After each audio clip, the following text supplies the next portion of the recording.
Hi knitters, welcome back to Aro Knits and Pearls. I am Aro of Aro Knits and Pearls. You can find my Instagram and Ravelry information below as always. And different from always, I will be including a promo code that Michael Sean of Good Morning AF, I'm not going to say the actual one, I'm not supposed to curse now, Good Morning AF, and his Instagram, Michael Sean. He has mohair on my mouth again, sorry. He has gifted my viewers and me a free pattern promo code as a congrats on 1,000 subscribers, and I'm super excited about that. I'm going to put it below, but if you absolutely can't wait to hit the click more, it's RO1K, and he has many different designs. I myself, I'm not getting the sweaters, shockingly, I know. I'm going to get the hat pattern. His most recent hat pattern was really beautiful. And I told you guys in episode 4, I think, that I do like knitting hats as like a palette cleanser, something that, you know, gets on my needles and off my needles in one day, so I feel like, yeah, I can do this when I'm feeling a little bit sluggish, which I really need because this week was a sluggish knitting week. I didn't knit as much as I wanted to, and I did have some time to do it. I wasn't in the right headspace to knit, I guess. And that's okay. You know, always be patient with yourself. Yeah. So anyway, thank you again, Michael, for doing that. And I'm really excited to knit one of your designs. And I hope that my subscribers and followers will also love your designs and send you lots of love. I will also be including a link to his podcast below. So look out for that. Okay, so today's format, episode format, right? Today's episode format is a little bit different. I will be talking about my yarn acquisitions. I will be talking about stuff I recently knit, but I will also be doing an Ask Me Anything for the content of this episode. So some of it are just questions about me. Some of it is knitting related. So if you have no interest in knowing who I am as a person beyond my knits, you know, you can leave after I start talking about the yarn, I guess. The knitting stuff, but like there will be knitting questions interspersed throughout, so I hope you want to stay, but I understand if you don't, and that's okay. All right, so recent acquisition, I told you guys about this last week. Camellia Fiber Co. was doing a Pride colorway. This is a return actually of this colorway. It's called Rainbow Sprinkles, and isn't it exactly what it advertises itself to be? It's so beautiful, and I'm so excited because y'all know I love rainbow, y'all know I love speckles, and Rainbow Sprinkles is like the perfect yarn for me. I'm really excited. I got 4 skeins of worsted weight here, and I'm not sure what I'm gonna make with it. Maybe just a simple raglan sweater to let the pastel colors pop, but yeah, I really like it. Yes. Camellia Fiber Company. I'm gonna show her yarn. Actually, I'll just show it now. So because I showed you guys my bits and bobble all the time, I'm gonna show that last. This is a new design that I'm working on, and this is in Camellia Fiber Company worsted in the colorway Carnation, and it's this lovely delicate pale pink, pale blush pink, and I love it. Obviously this has a bobble featured in it. The bobbles, they'll be kind of interspersed throughout. It won't be a heavy bobbled piece, but I really like the technique that I learned from Rachel Knits Things for my bits and bobble sweater that I'll show you guys.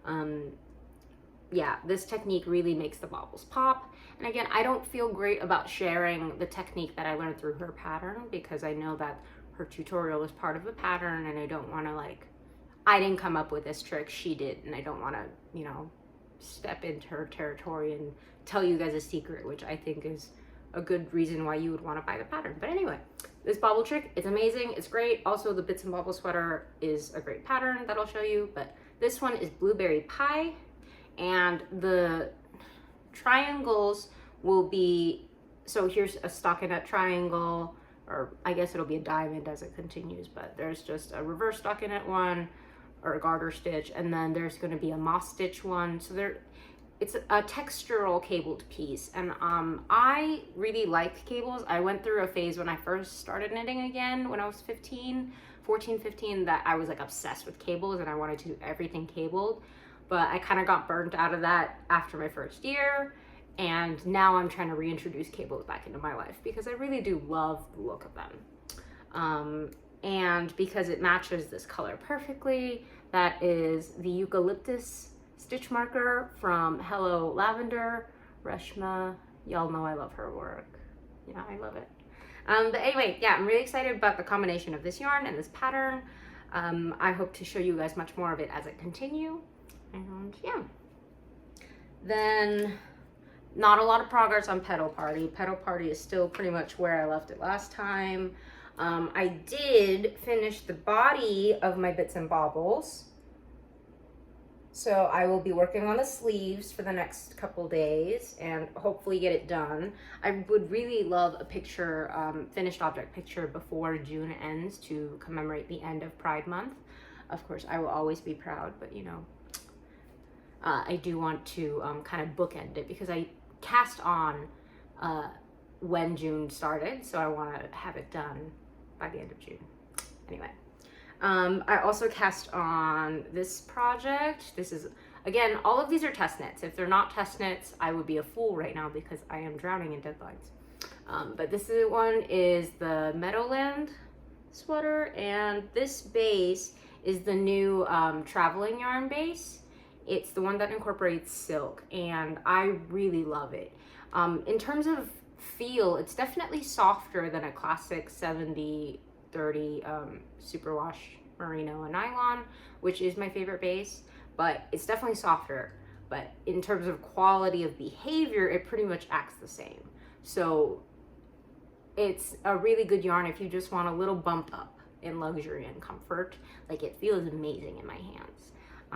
But in terms of like color work tension, it doesn't change the tension at all. Like, I'm really happy with working with it. And I consider myself extremely blessed because I was one of 5 knitters selected by Traveling Yarn for Yarn Support to try out this new base. So I'm truly very blessed in that. Yeah. Okay. So those are recent knits. I showed you that, and now I guess I can move on to the questions. When I can, I will try to knit, because again, I'm drowning in deadlines, I'm trying to catch up. When I can, I will knit, but if I have to put it down, then I have to put it down, and that's okay. So in terms of first questions, let's get started. My favorite knitting trend was question 1, and my favorite knitting trend is definitely mohair. Y'all know I love mohair. I use it a lot. The downside is it ends up in my mouth. Like, I'm constantly touching my mouth in these videos, I realize, because I feel strands of mohair on me. That's definitely a hazard, especially when you're wearing lipstick. If I was wearing no lipstick, I would just like brush it off and it's fine. And I swear to God, I got another one on me. Yeah, I really love the look of mohair and the feel of mohair. Obviously, I think the fluff in my mouth is worth it. It's not to everyone, and that's okay. I was really late to the mohair trend. My first mohair sweater was at the end of 2018, I want to say, and it was the La Bien Aimée sweater, the gray one with pink bright feather by Knit Love Wool. I wore it in one of my episodes recently, but I really loved it. And La Bien Aimée, I will say, has the best mohair around. Like, truly, I don't know what is different about it, because in terms of content, like, it's the same mohair and silk ratio, but hers is the softest that I've ever worked with. And I've worked with a lot of mohair, so I don't know why, but it is the best. Yeah, so mohair is a trend I hope doesn't go away, because I have so much of it because I love it so much. Even if it did go away as a trend, I would still use it because I really like it. Anyway, okay, so next question, tell me about Corey. Okay, so Corey is not a person, it is La Bien Aimé's new yarn. And I realize I'm talking about La Bien Aimée back to back, but no apologies, because Corey is a great yarn. So this is worsted weight, and if you guys didn't hear about it, this is a new base that she announced last week and has released to the public. It's amazing. It is mostly Corriedale sheep, but it has I think 10% Gotland wool, which is a darker wool, so it creates a naturally heathered look. I can't show you still the pattern that I test knit and I have just sitting staring at me, mocking me. I can't share it yet. The designer hasn't announced it, so I don't feel comfortable doing it, but it is really beautiful. And I used this color for the main color and a light gray color called French Gray.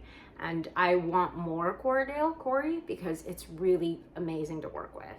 And even though it has the rustic look, like ampersand fibers, it still has a next to skin softness that for me as a garment knitter is very important.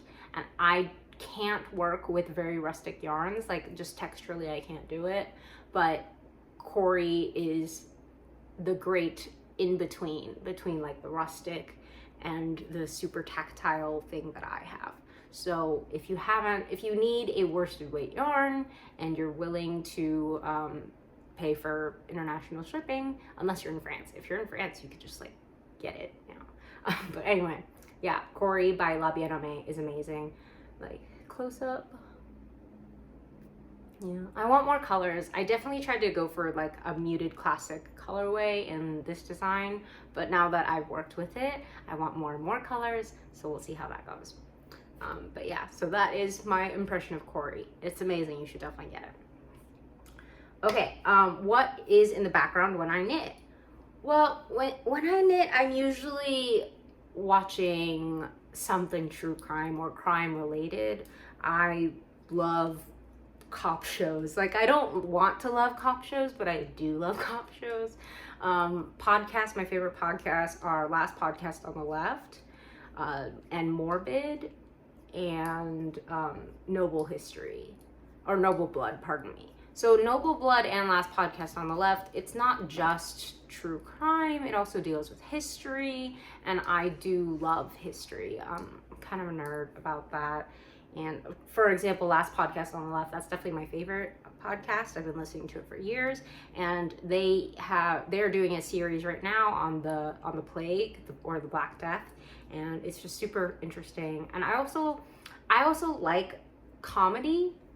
I don't take myself too seriously in my true crime podcast, so I kind of seek that similar content. Like, I hate true crime voice. Y'all know what I'm talking about when I say true crime voice. I hate it so much, so I don't listen to stuff like that. In terms of non-true crime related things, I am obsessed with the Great British Baking Show, or Great British Bake Off if you're actually in the UK. It makes me happy. If you guys haven't watched it, most of the seasons are available on Netflix, and they're just happy because even though it's a competition, everybody is so supportive and caring, and like it's just so wholesome. Like, they'll show beautiful images of the wildlife, like including like baby animals, and beautiful images of flowers and scenery. It's great. Like, I even love the upbeat music. It's an amazing show, and I leave it on in the background like constantly. So that's usually what's in the background when I knit. Next question. Let's see. How would I describe my color palette?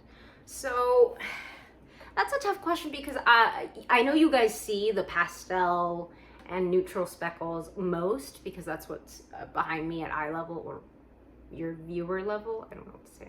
But I do have a lot of other colors. Like, I really love jewel tones like moody oranges and reds and some blues. I'm getting out of the blue. I am out of the blues. I was severely into blues for a while, but I also do love dark grays. So I would say my palette, it incorporates both classic and trendy colors, trendy being, you know, like pastel neon, right? Yeah. So my palette, I guess, from the basics is I love pinks, pastel pinks, blush pinks, but I'm also a fan of deep, bright colors as well. So that didn't help narrow down my palette. I'm sorry. I'm not good at answering that question. Positive ease in my sweaters. So my sweet spot for positive ease in sweaters is I will tend to pick a pattern or size, pardon me, I'll pick a size that's 4 to 6 inches larger than my bust. And that's just the way I like to wear sweaters. Yeah, it's just a personal preference. Some people like their sweaters more tight fitting, and that's fine. Like, I just like mine more loose fitting, just because of the way I like to style them, which is comfortably. Yeah, I would say it took a little bit of trial and error for me to really figure out what level of comfort is required when I'm wearing a sweater. So if you want to get the same look that I do, not 4 to 6, 3 to 6, 3 to 6 inches. Yeah, I would say is where you want to aim for if you're trying to go for the level of ease that I have in my knits. Let's see, what do I do for a living? So you guys have heard me say I'm an attorney before. I am a nonprofit attorney.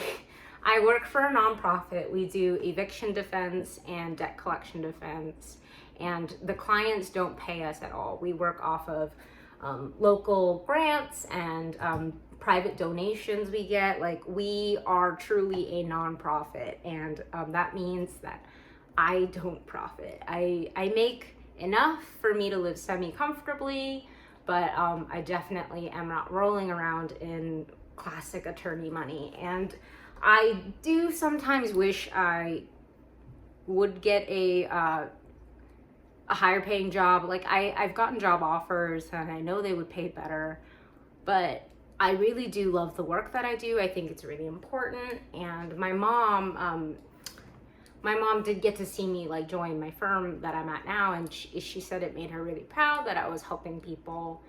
So I guess I'm not ready to leave that yet. I say that now, it's because I'm still I'm on top of making my minimum payments for my credit cards, but if they ever are like, okay, you need to like actually start paying these off, then I'll be in trouble. Yeah. A follower on Instagram messaged me.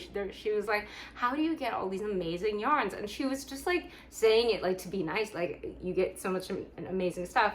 And I responded, I was like, anything is possible. Or like, she said that, how did I collect such an amazing stash?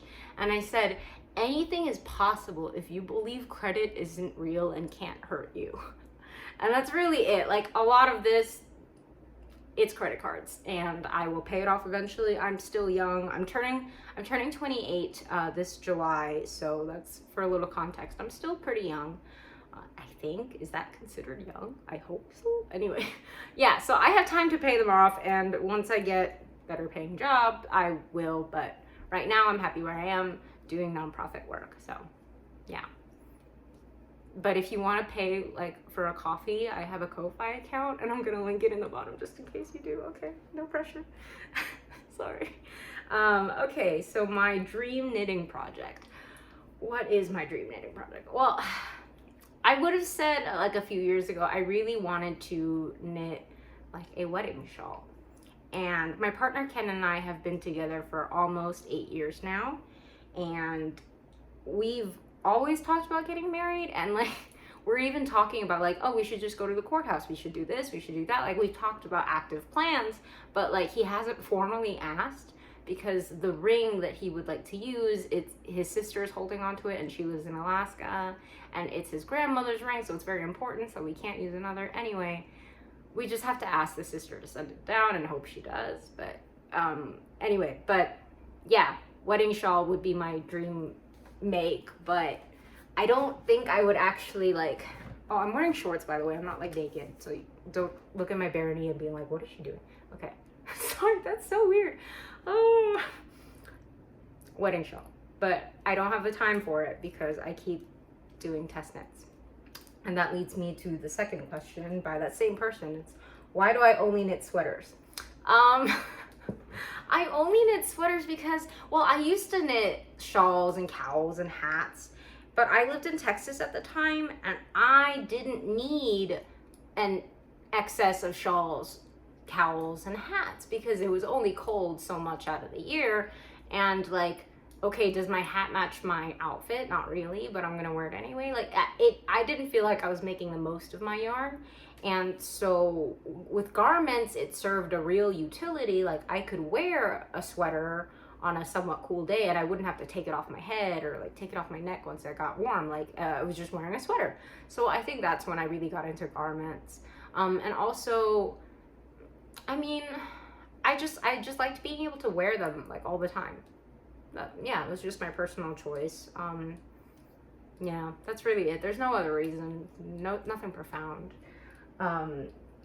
Do I ever feel overwhelmed by my stash? The answer is a resounding yes. Yes.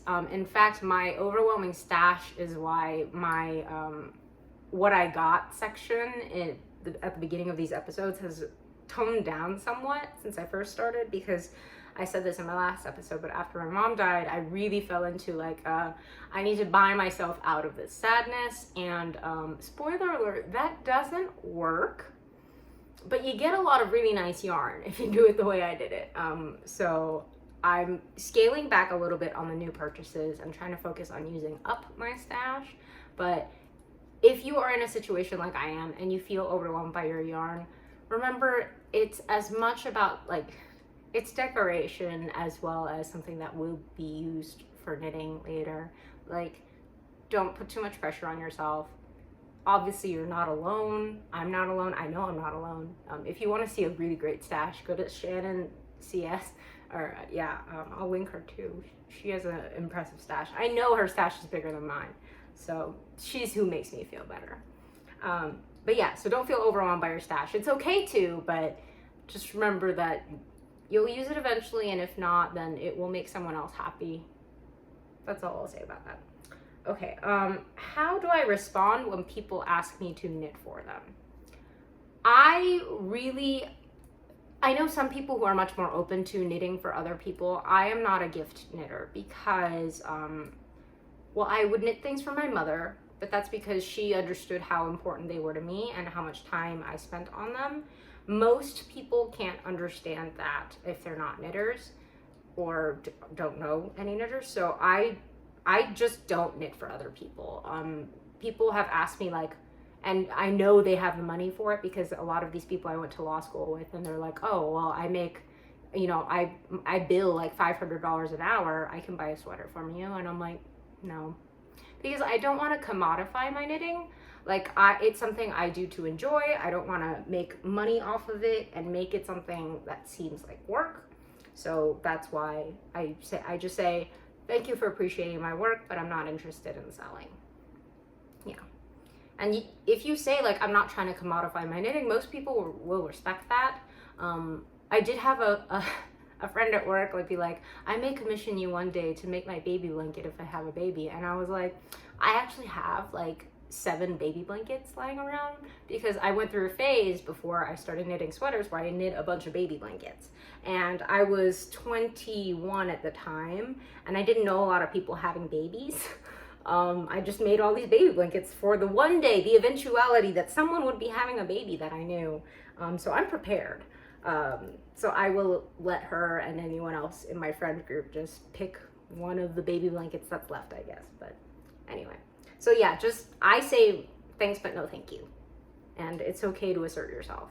If you do want to knit for somebody, then say yes, but it's not for me. Okay, so my dogs. Whew. Okay, so I have 2 dogs. They are both rescues. Beans is Ken's dog, Ken, my partner, and Butters is mine. Butters, if you guys have seen in my Instagram stories, is a disaster. She has severe PTSD and separation anxiety, and she like imprinted on me like a baby duckling. I can't go anywhere without her getting freaked out. Like if I shut the bathroom door all the way, she will sit in front of it and cry. Like, it's a lot. But anyway, I do love my dogs. They're rescue dogs. I've kind of just given up. They don't mess with my yarn. Beans did once when I left town, and he chewed up some yarn, and I was so furious. But other than that incident, they generally don't mess with it. Butters did a lot more when she was first rescued as a pup, but she's calmed down a lot, I will say. So yeah, those are my dogs. And the other question related to my dogs is, how do I deal with dog fur in my knits. And you guys have seen me constantly just like picking out dog fur. Like I take a laissez-faire attitude towards it, because most of the time it comes out in blocking, and if not, like I'll just pick it out when I see it. They have short hair, but their short hair is like, it's like needles, you know, so it doesn't like get woven in very much. It's easy to pick out. If you have a long fur dogs, I know it gets a little bit harder, but I think if I had a Samoyed, you know, the white fluffy dogs that always look like they're smiling, Samoyeds, I feel like it will be just like knitting with Angora. I just assume because they have white fluffy fur. But yeah, that might be a dog fur that's worth knitting with. Sorry, that was a weird answer. My favorite weight of yarn to knit with. My favorite weight of yarn to knit with. I don't really have a favorite weight. I guess I'm burnt out of colorwork fingering patterns, and I know I'm working on one now with Meadowland. This is fingering, but separate from that, I do think I prefer chunkier knits these days. And I don't know why. Maybe it's just because I live in a colder place, although you wouldn't know now because it is hot as all hell outside. That's why I'm wearing the short sleeve sweater. It's really hot out. Yes. So best yarn shop in Utah. Best yarn shop in Utah. I am really, I will admit I'm biased in this because I worked at Blazing Needles in Salt Lake City during the holiday season part-time. I worked on the weekends when I wasn't working for my attorney job, and I'm biased. But I think in reality, Blazing Needles is the best yarn shop in Utah. It doesn't have a lot of indie dyers, and that's just a personal preference of the owner. I don't go there for indie dyed yarn. I'll go there for like when I need Shibui Silk Cloud, the mohair.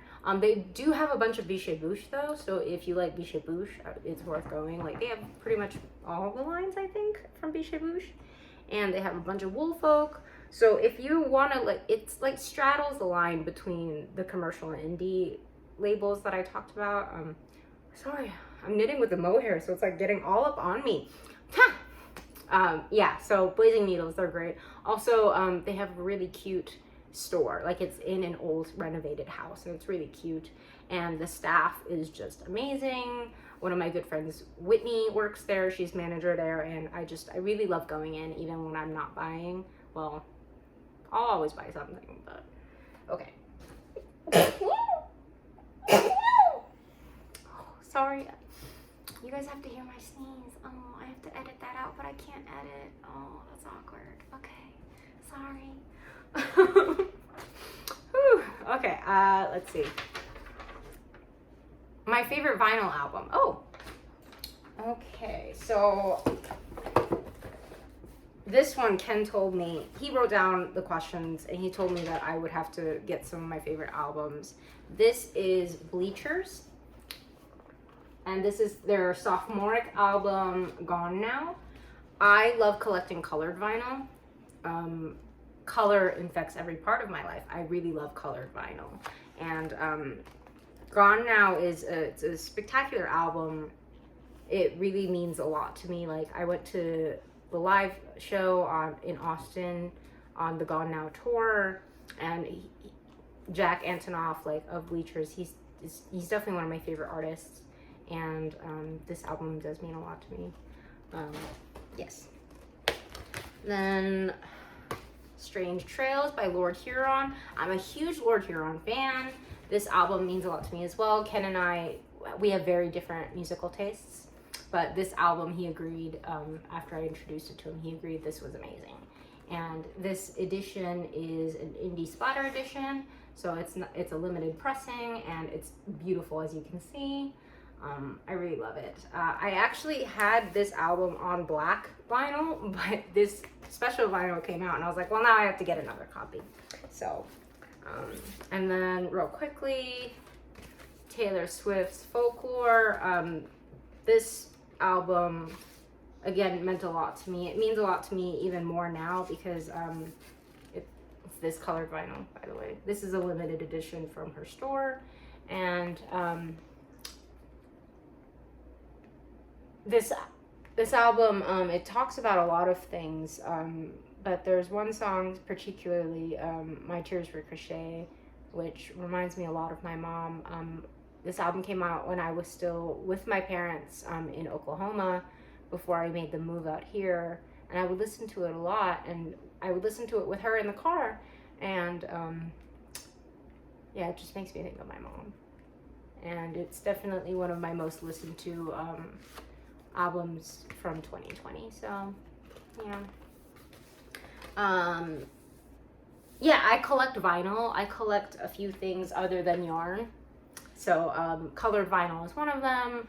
I also collect nail polishes. I like doing my nails. I don't do them as much because I can't dedicate like an hour and a half to waiting for my nails to dry, because I need to knit. I'm on a schedule, you know. So hopefully if I ever take a step back and focus on like designing and, you know, like non-tactile things myself, I'm hoping that other people will do the knitting and I can do my nails. Wouldn't that be lovely? Okay, sorry.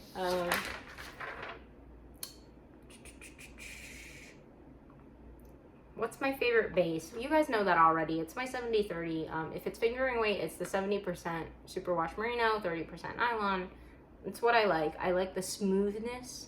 My problem with 80-20 fingering, it's the twist, and I can feel the bumps, and that really bugs me when I knit. And I don't know why, it just does. It's a personal preference.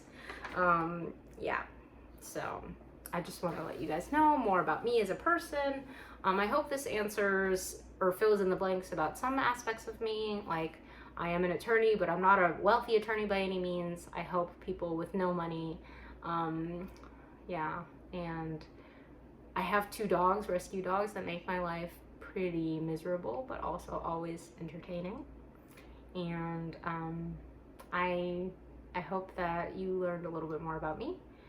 Feel free to reach out again, leave comments if you can, like and subscribe. It makes me really happy to know that you guys want to listen to me talk about yarn, and I hope that talking about myself didn't put you guys off.